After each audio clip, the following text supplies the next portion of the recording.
Mummy mummy કેમ આજે અહીંયા ભૂલો પડ્યો? મમ્મી ક્યાં છે? કોના મમ્મી? મારા મમ્મી. કેમ આજે અચાનક મમ્મીની યાદ આવી ગઈ? એ બધું તારે પંચાયત કરવાની જરૂર નથી. મારા ઘરમાં કામ શું છે તારે? મમ્મીને બોલા. રોનક આપણે પછી આવશું ને. ચાલો આ લઈ જવા ને, ભાનમાં નથી લાગતો. ભાનમાં તો તું નથી. ઘર ભૂલી ગયો છો? ઘર તું ભૂલ્યો છો? આ મારું ઘર છે, તું અહીં રહે છે. હું આ ઘરનો માલિક છું. સપનાઓ જોવાનું રહેવા દે. હા, આ ઘરમાંથી ઝઘડાઓ કરીને ગયો તો અને ફરી પાછા ઝઘડા કરવા આવ્યો છે. પહેલા તું મમ્મીને બોલાવ. પહેલા હું મમ્મી સાથે વાત કરીશ, પછી તારી સાથે વાત કરવાની છે. તારા માટે પણ છે મારી પાસે ટોપિક, પણ પહેલા મમ્મી. મમ્મી નથી ઘરમાં. હા, ક્યાં ગયા? મમ્મી ઘર છોડીને જતા રહ્યા. હે? આ લોકો કેમ અહીંયા આવ્યા છે? ખબર નહીં, તે કઈ અનાઉન્સમેન્ટ કર્યું હતું કે આજે અમે દાન કરવાના છીએ, ભીખ માંગવા આવ્યા છે. યાદ નથી, પણ કદાચ કર્યું હોય. પણ મારું મન બહુ મોટું છે ને, તો ક્યારેક આવું બની શકે. મમ્મીનો ફોન નહોતો લાગતો ને, એટલે અમને ચિંતા થઈ. અમે ચેક કરવા આવ્યા કે મમ્મીને કંઈ થયું તો નથી ને. મેં જ લઈ લીધો છે.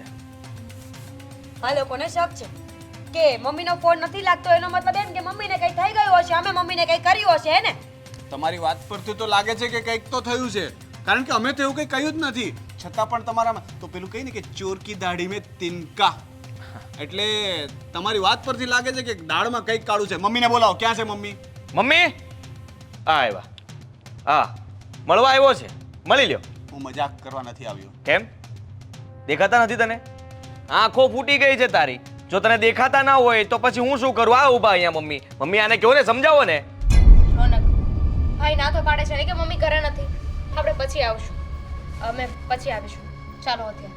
હા હા, પણ મમ્મી તમારા ઘરનું કહીને નીકળ્યા છે કે હું મારા રોનકના ઘરે જાઉં છું આંટો મારવા, એને મળવા. કોને ખબર તમે અહીંયા આવ્યા ને અહીંયા બેઠા હોય. કેટલા વાગે નીકળ્યા મમ્મી? હવે મને ખબર નહોતી ને કે તું આવીને મને સવાલ કરીશ કે મમ્મી કેટલા વાગે નીકળ્યા, નહીં તો હું નોટ કરી લેત. ભાભી મમ્મી અમારા ઘરે નથી આવ્યા, નથી પહોંચ્યા, એટલા માટે પહોંચું છું. તો ગોતો જાવ. આટલું મોટું ગામ છે, મળી જશે ક્યાંક ને ક્યાંક. અને આમ પણ આ મમ્મી 24 કલાક મંદિરોમાં જોવા મળે છે ને. જા મંદિરે ગોતજે. જો સાંભળ આ લોકોની વાતો. આ લોકોના ઉદાહરણ આપી આપીને તું મને શિખામણ આપતી હતી કે મમ્મીને સાચવું અને ફલાણું ને ઢીકણું ને મારી ફરજો. આ લોકોએ મમ્મીને રાખ્યા. આજે ક્યાં છે એ લોકોને ખબર નથી. મંદિરમાં ક્યાંક હશે, કોઈ મંદિરમાં બેઠા હશે. જાઓ, આવી વાતો કરે છે. જુઓ મમ્મી અહીંયા પણ નથી, મમ્મી અમારા ઘરે પણ નથી. તો આપણે મમ્મીને ગોતવા જોઈએ ને. કઈ ગોતવાની જરૂર નથી. હું પણ એ જ કહું છું. પહેલી વાર ભાઈ હું તારી વાતથી સહેમત છું. મમ્મીની વાત પછી. પેલા હવે આવ્યો જ છું તો બીજી વાત કરી લઈએ. મેં તને કહ્યું હતું ને કે આપણે ડિસ્કસ કરવા માટે એક ટોપિક છે. તો હવે હું એમ કહેતો હતો કે આ મસ્તનું ઘર હવે મારા નામ પર ક્યારે કરે છે? રોનક મમ્મી મળતા નથી ને તમને મકાનની પડી છે. સ્વાર્થી માણસ છે, હમ એક નંબરનો સ્વાર્થી માણસ. સ્વાર્થી તો તું છે. મારું ઘર પચાવીને બેઠો છે અને પાછો મને સ્વાર્થી કહે છે. અને આજે તે મમ્મીને, મને લાગે છે કે તે મમ્મીને ઘરમાંથી કાઢી મૂક્યા છે. તમારી વાત પરથી સાચું બોલ, મમ્મીને કાઢી મૂક્યા છે ને ઘરમાંથી? મેં કાઢ્યા નથી. મમ્મીના હમણાં કામ બગડી ગયા છે. ખબર નહીં આ મંદિરનું કહીને જાય છે ને ક્યાં જાય છે, ક્યાં ભટકે છે. આખો દિવસ ઘરે નથી આવતા અને રૂપિયા પણ મારી પાસે અવારનવાર માગ્યા કરતા હોય છે. ખબર નહીં રૂપિયા ક્યાં નાખે છે, કોઈ હિસાબ મળતો નથી. મમ્મીના લક્ષણો સારા નથી લાગતા. રૂપિયાની વાત તો છોડ ને, એ બધું તો ચાલ્યા કરે, પણ મમ્મી આ ક્યાંક ભાટક્યા કરે છે, રખડે છે, એ બધું શું વાત છે? સાચું જ છે ને. મમ્મી ઘરેથી નીકળે છે, કહીને જાય છે કે મંદિરે જાઉં છું, પછી ખબર નહીં કોણ ક્યાં હોય ને શું કરતું હોય. ક્યાં હોય ને શું કરતું હોય એટલે નાક કપાવા ઊભા થયા છે મમ્મી. તમને બહુ ખબર ને. અરે અત્યારે મમ્મી ક્યાં છે તમને એ જ નથી ખબર, તો ખોટા આરોપો શું કામ નાખો છો મમ્મી ઉપર? દીકરો થવાની વાત કરે છે. આજે માં ક્યાં છે એ તો ખબર નથી. તું તો આ ઘરમાં રહેવાને લાયક જ નથી. આ ઘરમાં તો હું જ રહીશ. મમ્મી આવે ને એટલી વાર છે. આ ઘર મારા નામ પર અને તું આ ઘરમાંથી બહાર. જાય રહેવા દો ને. મમ્મી અત્યારે મળતા નથી અને અત્યારે મકાને લઈને બેઠા છો. તમે શું સાચવવાના હતા? અને તમે લોકો મમ્મી ક્યાં જાય છે, શું કરે છે, તો એકવાર જઈને જોવાની જરૂર હતી કે મમ્મી ક્યાં જાય છે ને શું કરે છે. કોઈ મુસીબતમાં તો નથી ને? નેગેટિવ વિચાર તરત આવી ગયા કે મમ્મી કંઈક બીજું કરી રહ્યા છે. એવું પણ વિચારી શકો ને કે મમ્મી ક્યાંક પ્રોબ્લેમમાં હશે. ના, બિલકુલ નહીં. એમને કોઈ જ પ્રોબ્લેમ ના આવે. ને રહી વાત આ ભાઈ સાહેબની, આમને ઘર ભેગા કરો આ સપનાઓ જોવે છે અને આ ઘરમાંથી છે ને તમે બહુ સારા કામ કર્યા હતા ને એટલા માટે કાઢવામાં આવ્યા હતા. જાઓ હું નીકળો. જાઉં જ છું કારણ કે મને હમણાં યાદ આવ્યું કે સાઈન તો મમ્મીને જ કરવાની છે. હું મમ્મી પાસે ડાયરેક્ટ સાઈન કરું. હા હા ગોતી લેજે મમ્મીને ને સહી કરી લેજે. હા જા. જા મમ્મીને ગોત.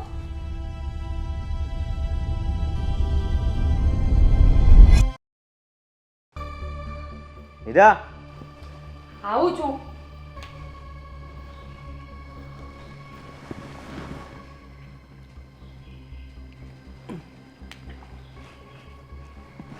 તમારા મમ્મી જો બિચારા ચાલી ન શકે ને. તબિયત ખરાબ છે ને પણ સારું કહેવાય કે આટલું તો ચાલી શકે છે. આ બહુ તબિયત ખરાબ છે. હા મંદિરે જવું છે? હા, કારણ કે જ્યારથી આ મંદિર જવાનું બંધ થયું છે ને એક જ રૂમમાં તમે પુરાઈને બેઠા છો ત્યારથી તમારી તબિયત બગડી છે. મને લાગે છે મંદિરે જવાનું બંધ કર્યું ને એના લીધે થયું છે આ. અને પાછો સાથે સાથે ફોન પણ બંધ છે. હા, તકલીફ એક સાથે બધી પડી ગઈ છે અને એટલા માટે જ તબિયત વધારે ખરાબ થઈ ગઈ છે. પણ કંઈ વાંધો નહીં, આ હજી શ્વાસ તો ચાલે છે ને, ખાલી તબિયત ખરાબ થઈ છે. અને આવી હાલતમાં પણ તમે હજી મારું એક કામ તો કરી જ કરી શકો ને? શું કામ છે? શું કામ છે એટલે? અત્યાર સુધી મેં તમારું ધ્યાન રાખ્યું, તમે કહ્યું એમ કર્યું. આ ઘરમાં તમને 2 ટાઈમ જમવાનું, હંમેશા તમારા મંદિરે જવા માટે રૂપિયા આપતો હતો, અવારનવાર તમારા વ્યવહાર સાચવતો હતો. તો બસ મારા માટે તમારે એક કામ કરવાનું છે. પહેલાં તું મને કે રૂમમાં પૂર્યા પછી તે મને પેટ પર ખાવાનું આપ્યું છે? તમને ક્યાં ભાવે છે? તબિયત ખરાબ થયા પછી તમે જમવાનું મૂકી દીધું છે ને. અને પહેલાં તો હું ગુસ્સામાં હતો એટલે જમવાનું ઓછું કરી નાખ્યું હતું, કારણ કે બહાર તમે એકલા એકલા બહુ ખાતા હતા ને. હા, ક્યાં જતા હતા એ તો અમને ખબર નથી, પણ એટલે મને થયું કે ઘરમાં તમને ઓછું જમવાનું મળવું જોઈએ. દાદી, મારા દીકરા વહુને એકલા મૂકીને ક્યારેય મેં ખાધું નથી અને તોય તું મારા પર એવી આળ નાખસ કે મેં ખાધું. આળ નથી નાખતો, સાચું કહું છું. ચાલો ફાઇનલી આ દસ્તાવેજ છે આ મકાનનો. આમાં ફટાફટ સહી કરી દો એટલે તમે છૂટા ને હું પણ છૂટો. મને લખતા ક્યાં આવડે છે? ચાકુ લેતી આવી દો, અંગૂઠો મરાવી દઈએ. અંગૂઠો મારશો ને? જુઠ્ઠું બોલે છે બા. બા ભણ્યા નથી પણ સાઈન કરતા શીખ્યા છે. જુઠ્ઠું શું કામ બોલો છો? ના, ખોટું નથી બોલતી, પણ આદિ એક વાત યાદ રાખજે, મેં તારામાં અને રોનકમાં ક્યારેય વારો તારો નથી કર્યો. બેવ તમે મારી ડાબી જમણી આંખ છો, એટલે એક છોકરો હાજર હોય ને બીજો ન હોય ને તો હું અરે આ કાગળના હાથે નહીં લગાડું. તો તમારા એ નાના દીકરાને એમ કેમ ન થયું કે બાને મારા ઘરે લઈ જાઓ, એની સાલ સંભાળ લઉં, શું કરે છે પૂછી લઉં? કોઈ દિવસ આ ઘર છોડીને ગયા પછી તમને પૂછ્યું છે એને કંઈ? મને નથી યાદ. હા, મને એણે 2-3 વાર કીધું હતું કે બા તમને ત્યાં ન ફાવતું હોય ને તો આપણા ઘરે આવી જાઓ. દામિની એ પણ કીધું, પણ મેં કીધું કે ના, હું અહીંયા જ રહીશ. પરણીને આવી ત્યારથી આ ઘરની બહાર હું એક રાતે નથી ગઈ, એટલે હું ક્યાંય નહીં જાઉં. તો જતું રહેવાય ને, જતું રહેવાય. તમને કોઈએ રોક્યા નહોતા. હા, લો પેન પકડો ને સાઈન કરો. ના આદિ ના. મીરા, બા સીધી રીતે સાઈન કરો, નહીં તો છે ને ધક્કા મારીને આ ઘરની બહાર કાઢીશ. ચાલો. જે કરવું એ કરો. બેવ છોકરાની હાજરી વગર હું ક્યાંય એક લીટોય નહીં પાડું. અત્યારે જ જીવ દઈ દેવો છે તમારે? હા, જીવવું નથી? નાના દીકરાને જોવો નથી? હા, એમ નહીં માને. લા સહી કર મમ્મી, ના ફટાફટ સહી કર. નહીં. ફટાફટ લો લો પેન પકડો. અરે શું કરો છો તમે? સાઈન કરો મમ્મી. પેલા રોનક સહી કરો ને. પકડો બેન. એ, કરો ખરો સહી. આ પોતાની મનમાની જ ચલાવી છે હંમેશા. ક્યારનો પ્રેમથી કહેતો હતો પણ સમજાતું નહોતું તમને. એ જ ફેરવ. ખરો સહી. રડવું પણ બહુ આવે છે તમને. હવે રડવાનું બંધ થઈ ગયું મારું કામ. હવે જાતે રૂમમાં જવું હોય ને તો જતા રહેજો, નહીં તો પડ્યા રહો અહીંયા.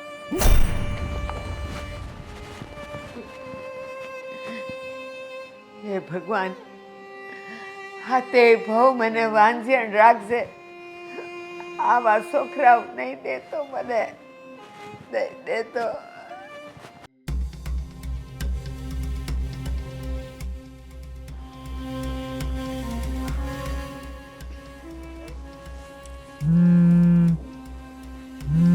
ભાઈનો ફોન? હા બોલ. હા બોલ. તે ફોન કર્યો છે ને તો તું બોલ. હા તે મેં જ ફોન કર્યો છે પણ તું બોલ ને. હું બોલીશ ને તો તને બહુ મરચા લાગશે. ના ના તું બોલ. આજે મારે સાંભળવું છે એટલા માટે જ તો ફોન કર્યો છે. બોલ. સાંભળવું છે ને? હા તો સાંભળી લે. હા જો હું તને છેલ્લી વાર કહું છું, હા હા મકાન છે ને હા. મારા નામે કરી દે બસ. આ સાંભળવું હતું. ફરી એકવાર બોલ. મકાન તારા નામે. મકાન મારા નામે કરી દે. હું મજાક નથી કરતો ભાઈ. યાર વાવ, મજા આવી ગઈ. સખત હા. તારો પ્રયત્ન બહુ સારો હતો પણ તું કઈ કરી ન શક્યો. દારૂ પીને બેઠો છે કે શું? ના ના આજે તો પીવાનું છે પણ હજી સમય નથી થયો ને. આ શું બોલે છે? મને જરા કહીશ. મને ખબર નથી પડતી કે તે મને ફોન શું કામ કર્યો છે એ કે ને. બસ એ જ મકાનની થોડી વાતચીત કરવી હતી. આ તો એ જ તો કહું છું, મકાન મારા નામ પર કરી દે. ક્યારનો હિબ્રુમાં બોલતો હતો. ના ના પણ તું જે હજી મારા નામ પર કરે છે ને એના ઉપર હજી હસવું આવે છે. કારણ કે મકાન હવે તારા નામ પર ક્યારેય નહીં થાય. સપના જો, મકાન તો મારા નામે થઈ જ જશે. આજે નહીં તો કાલે મમ્મી મળે ને એટલી વાર છે, મકાન હું મારા નામ પર કરાવી જ લઈશ. અને હવે તો મમ્મી મકાન મારા નામે કરશે એની મને ખાતરી છે. કારણ કે તું મમ્મીને સાચવી જ નથી શક્યો. મમ્મી ક્યાં છે તને ખબર પણ નથી. એટલે હવે મમ્મીને આ નાના દીકરાની કદર થશે. ખોટું સમજી રહ્યો છે તું. મમ્મી ઘરે જ હતા, એક રૂમમાં પૂરી રાખ્યા હતા મેં, અને અત્યારે પણ ઘરે જ છે. અને તને એક જાણ કરી દઉં કે જરા તારું વોટ્સઅપ ચેક કર. એક હા? ફોટો મોકલેલો છે. શેનો ફોટો? આ જો ને.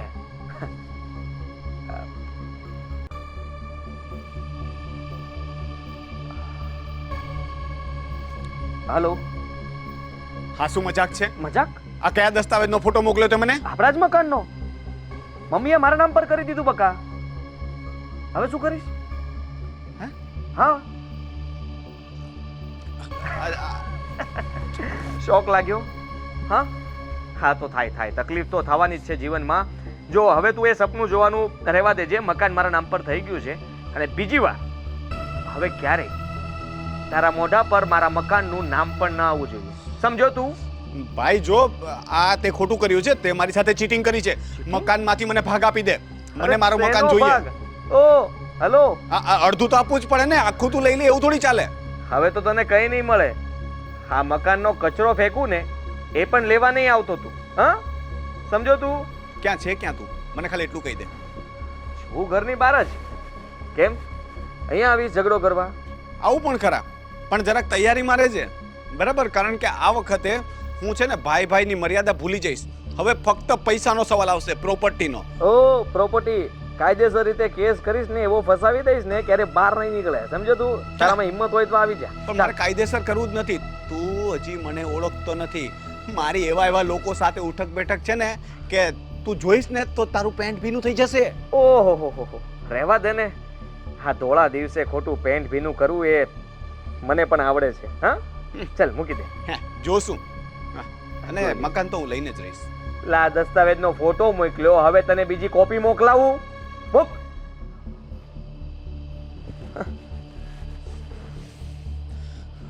હવે ભાઈ લિમિટની બહાર જતો રહ્યો છે.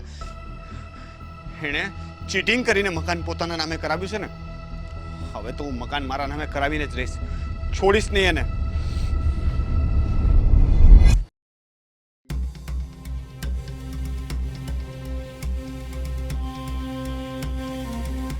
મમ્મી, મમ્મી મારી વાત સાંભળો. તમે આ શું કર્યું?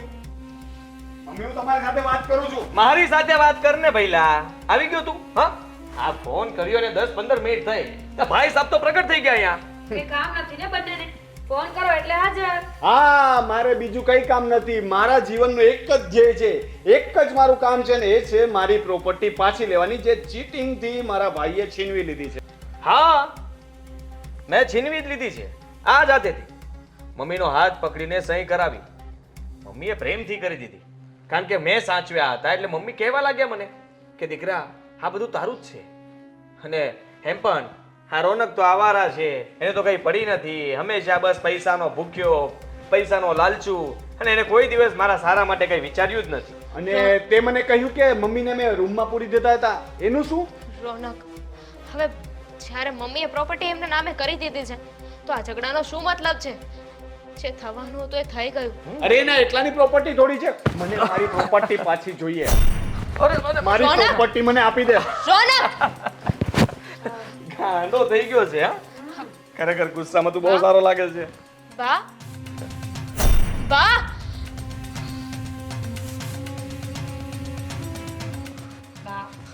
મમ્મી, બા એ, બા બા આંખો ખોલો ને. બા તે મારી નાખ્યા મમ્મીને, જીવ લઈ લીધો મમ્મીનો. હવે હું તારા વિશે પોલીસ કમ્પ્લેન કરીશ. તમને બંનેને તો જેલમાં મોકલીને રહીશ. શું છે પણ પાકું થઈ ગયું છે, ચેક તો કરો. હા, તો તમે ચેક કરો ને, જોઈ લો શ્વાસ ચાલે છે એમના. હા, બરાબર ચેક કરી જોવો. તમે લોકો એમને મારવામાં કોઈ કસર તો નથી રાખી ને? મળી ગયું મકાન, મળી ગઈ પ્રોપર્ટી. મને શું કામ કહે છે? મેં શું કર્યું છે? તમારો જ વાંક છે. જ્યારે જોવો ત્યારે બસ મકાન, મકાન ને મકાન. એની સિવાય ક્યારે પણ માને ફોન કર્યો છે? નહીં. તો તમે લોકો માને સાથે તો રાખી, પણ કઈ લાલચ છે કે માં મકાન અમારા નામે કરી દે. મળી ગઈ ને પ્રોપર્ટી, પણ માં તો પાછી નહીં આવે ને. હવે તો આમ પણ શું કામ છે? તને ખબર નથી, આ તારા સાસુના જે તું વખાણ કરે છે ને, એ કરવાને લાયક નથી. આખા ગામમાં મારું મોઢું કાળું કરાવતા હતા. 24 કલાક ફોન ચાલુ, અરે 10-10 રીંગો વાગે ને તો ફોન કટ કરીને ઉપર જતા રહે. એકલામાં વાત કરવા જોઈએ આ ઉંમરે. રોજ જુઠ્ઠું બોલીને બહાર પણ જતા હતા. હા, તો જોવાની કોશિશ કરી કે આ 10-10 ફોન કોને કરે છે, કોને મળવા જાય છે, શું કરે છે. હા, 10 વખત પાછળ ગઈ છું મંદિરે, કોઈ દિવસ મંદિરમાં તો હોય નહીં. હા, તો ક્યાંથી હોય? કારણ કે બા મને મળવા આવતા હતા. હા, અને જે 10 ફોનની વાત કરો છો ને, એ બીજા કોઈના નહીં, રોનકના જ ફોન આવતા હતા. રોનક જ માને ફોન કરતા હતા. અરે હવે એ બધી વાતોનો શું મતલબ છે? છોડ ને. મતલબ છે, એમને પણ ખબર પડવી જોઈએ ને. માં તો મરી ગઈ, પણ એ જે ખરાબ ચિત્રણા છે ને, એ ક્લિયર થવું જોઈએ. રોનક બાને ફોન કરતા હતા અને પૈસા માટે દબાણ કરતા હતા. એમને તો કમાવું નથી ને, એટલે બાને ફોન કરીને હેરાન કરતા હતા કે તમે આદિ પાસેથી પૈસા લો, તમારે જે કરવું હોય ને કરો, પણ મને પૈસાની જરૂર છે, મને પૈસા આપો. અને તમે પૈસા નહીં આપો ને તો હું મરી જઈશ. આવી અવારનવાર કેટલી વાર ધમકી આપી હશે, અને કેટલી વાર બાએ પૈસા આપ્યા છે. માંગતા હતા ને તમારી પાસે પૈસા, એ રોનક માટે પૈસા માંગતા હતા. અને જે મળવાની વાત કરો છો ને, એ મળવા પણ મને આવતા હતા, મારી સાથે વાત કરતા હતા, કહેતા હતા મને કે બે દીકરાઓ છે, પણ મારું દુઃખ એક પણ નથી સમજી શકતા. તો અમને ના કહી શકે કે તને મળવા આવે છે, હવે ના પાડીએ એને. ના તો ના પાડત ને, પણ સપોર્ટ પણ ના કરત. માએ તમને કીધું નહીં તો ખરાબ સમજી લીધા. અરે આ ઉંમરે આવું બધું કરીને શું કરવાના હતા? હવે ખુશી મનાવો, જશ્ન મનાવો. તમને તો મકાન મળી ગયું ને, પણ એ મકાનમાં તમારી માં નહીં હોય. કેટલું સહન કર્યું અને તમને શું કામ નહોતું કીધું ખબર છે? એ નહોતા ઈચ્છતા કે તમને લોકોને ખબર પડે કે રોનકને પૈસા આપે છે. તમને ખબર પડત તો તમે બંને ઝઘડો કરે જ ને. એટલા માટે નહોતું કહ્યું તમને.